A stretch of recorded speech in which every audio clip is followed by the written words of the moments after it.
નમસ્કાર મિત્રો, જય મા મેલડી, હર હર મહાદેવ, જય શ્રી ગણેશ, જય ગોગા મહારાજ. મિત્રો, હું સ્વાગત કરું છું તમારા એક નવા વિડીયોમાં. પહેલાં તો દરેકની વાલી કુળદેવી, વાલી જે પણ તમે માતાજી ભગવાનને માનતા હોય, દરેકને રામ રામ. દરેકને માતાજી સારા આશીર્વાદ આપે, સાચા માર્ગ બતાવે, સત્યના માર્ગ ઉપર ચાલવાની તમને શક્તિ આપે તેવી માતાજીને પ્રાર્થના. કારણ કે સત્યનો માર્ગ એવો છે કે તેમાં ડગલે ને પગલે કોઈને કોઈ નડતર અડચણ આવતી જ હોય છે.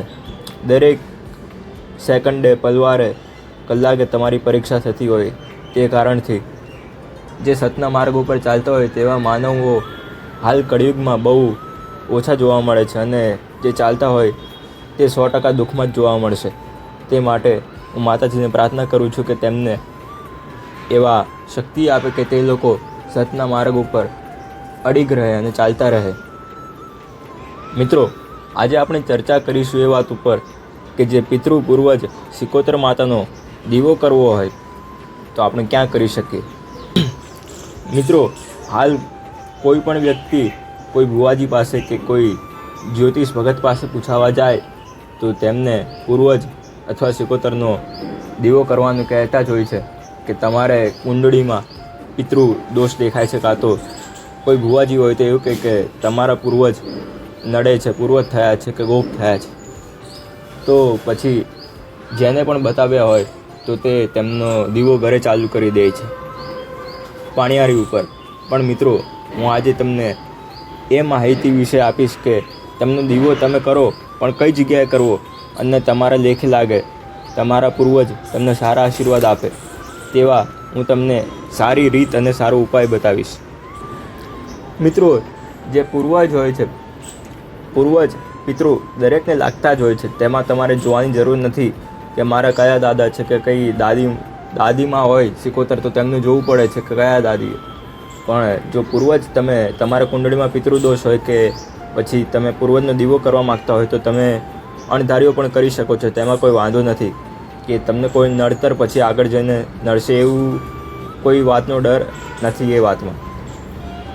મિત્રો, હાલ ઘણા બધા લોકો પૂર્વજ પિતૃનો દીવો પાણીયારી ઉપર કરે છે, પણ આમ જોવા જઈએ તો પાણીયારી ઉપર કોઈ દિવસ પૂર્વજ પિતૃનો દીવો કરાય નહીં.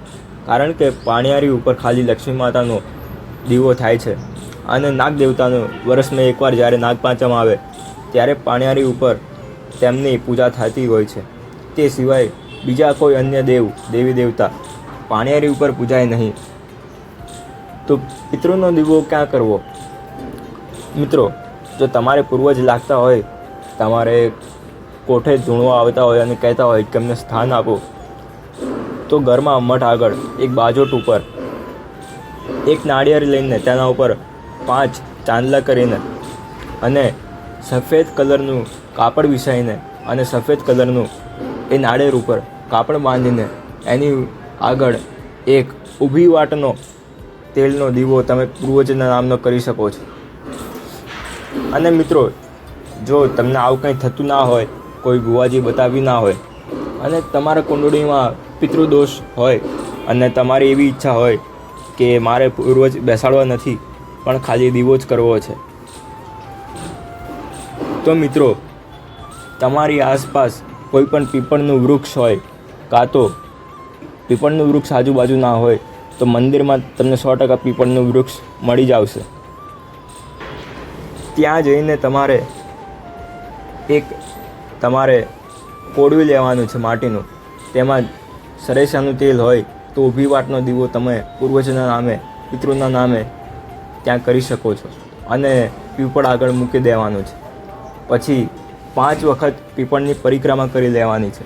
પછી 2 હાથ જોડીને કહેવાનું છે કે હે મારા પૂર્વજ પિતૃ, કોઈ પણ જન્મમાં કે કોઈ આ ભવમાં કે પહેલાં કોઈના બી ભવમાં મારાથી તમારા ગુનાહ થયા હોય, તમારું અપમાન થયું હોય કે જે કારણથી મારા કુંડળીમાં પિતૃદોષ છે, અથવા તો મને બતાવવામાં આવ્યું છે કે મારા પૂર્વજ નડે છે, તો હું તમારી ક્ષમા માગું છું.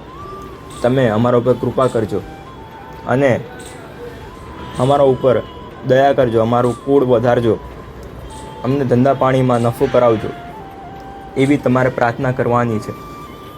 અને મિત્રો, તમને વધારે કૃપા જોતી હોય તો તમે 1.5 મહિનો સંકલ્પ કરીને પિતૃના નામેથી ચકલાને ચણ નાખી શકો છો.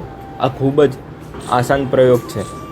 તમે પિતૃના નામે ચકલાને ચણ નાખશો 1.5 મહિનો ગણીને, અને રોજ પિતૃને પ્રાર્થના કરશો, અને તમને કોઈ એવી ખોટ હશે પૈસાની તો એ પ્રમાણે તમને પિતૃ ખૂબ જ સહાયક થશે અને તમારા ધંધામાં નફો કરાવશે.